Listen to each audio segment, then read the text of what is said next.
Doctor, இப்போ periods டைமில் girls வந்து பெயின் தாங்க முடியாமல் பெயின் கில்லர் எடுத்துக்கிறாங்க. ஸோ அந்த மாதிரி எடுக்கிறதுனால அவங்களுக்கு ஃப்யூச்சரில் சைடு எஃபெக்ட்ஸ் வரதுக்கான சான்ஸ் இருக்கா?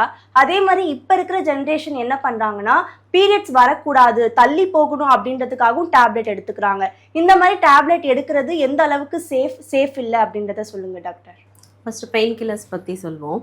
பீரியட் சமயத்தில் பெயின் கில்லர்ஸ் எடுக்கிறது சேஃப் தான், எடுக்கலாம். அது என்னென்னா, ஒரு ஃபஸ்ட்டு டே செகண்ட் டே அப்படின்னும் போது ஃபஸ்ட்டு டே செகண்ட் டேயில் மார்னிங் நைட்டுன்னு 2 டோஸாக, ஒரு பேராசிட்டமால், டைக்ளோஃபெனாக் அந்த மாதிரி பெயின் கில்லர்ஸ் மைல்டு டோஸாக எடுக்கிறதுல ஒன்றும் தப்பு கிடையாது.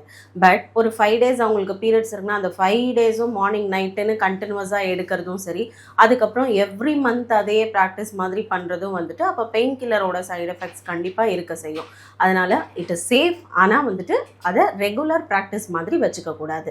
இன்னொரு விஷயம், பீரியட்ஸ் வந்து இப்போ தள்ளி போகணுன்றதுக்காக கேட்குறது, ஏதாவது ஒரு அக்கேஷன், ஃபேமிலியில் இப்போ அக்கேஷன் இருக்குது, இல்லை வெளியில் எங்கேயோ ட்ராவலிங், அந்த மாதிரி சமயத்தில் எப்பயோ ஒரு தடவை கொஞ்சம் தள்ளி போடுறதுக்காக பில்ஸ் எடுத்துக்கிறது ஓகே தான். பட் அதையுமே வந்துட்டு ரொட்டீனாக யூஸ் பண்ணும்போது ஹார்மோனல் இன்பேலன்ஸ் வரதுக்கான வாய்ப்பு உண்டு. ஸோ அதை ரொட்டீனாக யூஸ் பண்ண கண்டிப்பாக கூடாது.